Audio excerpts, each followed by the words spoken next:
It's Matt Sansing here from DAV here in Las Vegas, Nevada for our annual convention, and we just wrapped up a psychedelics panel, first ever. I'm lucky enough to be here with AnneClaire Stapleton here, one of the panel members here.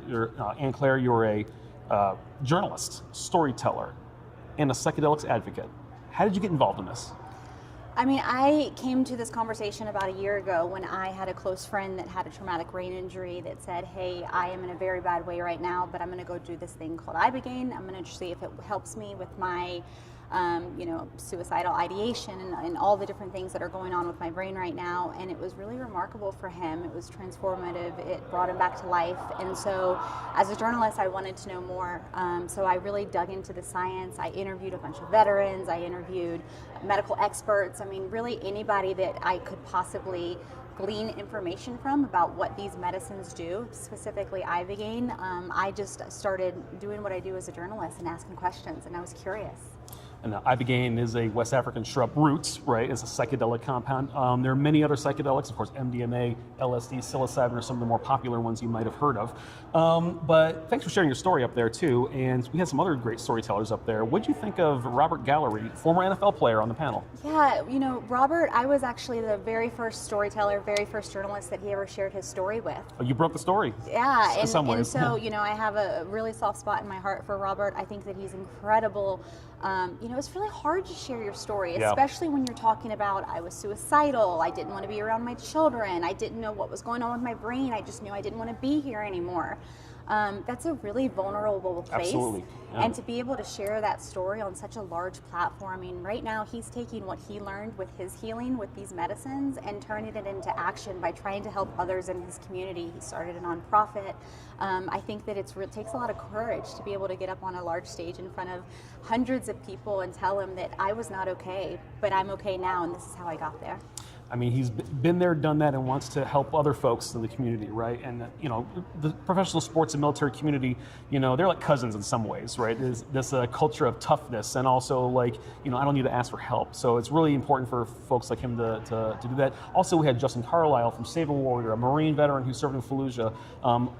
Also, Dr. Tom Thompson from Otska, our corporate sponsor, the panel, a psychiatrist. It really was a great conversation. What are some takeaways?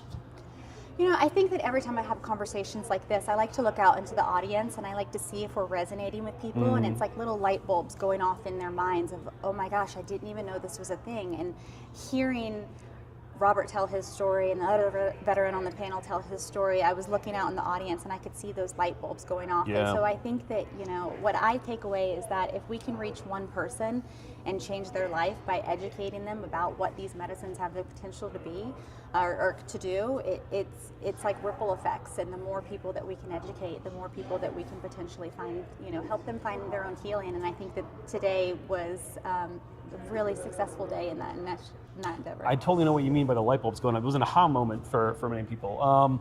Tell me about this ibogaine in Texas thing you were a part of. Yeah, so I am working with a nonprofit called Americans for Ibogaine. This is run by former Texas Governor Rick Perry. He's the chairman. Our CEO is a guy named Brian Hubbard.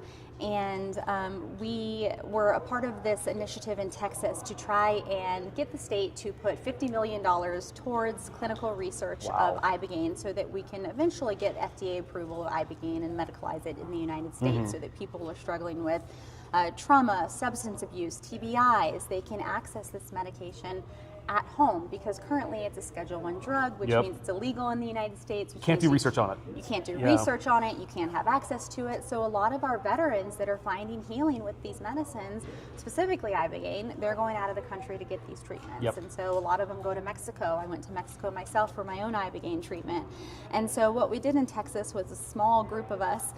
It was very veteran voices led, and we educated lawmakers about what is psychedelic therapies, what is ibogaine, how is it helping, and I will say, to the day I die, that Texas would not have happened. When we passed that legislation, it was $50 million. That was the largest piece of psychedelic publicly funded research initiative in the world. Wow. Not just the United States, in the world. Yeah. The largest. And it happened in Texas, which is a very conservative state.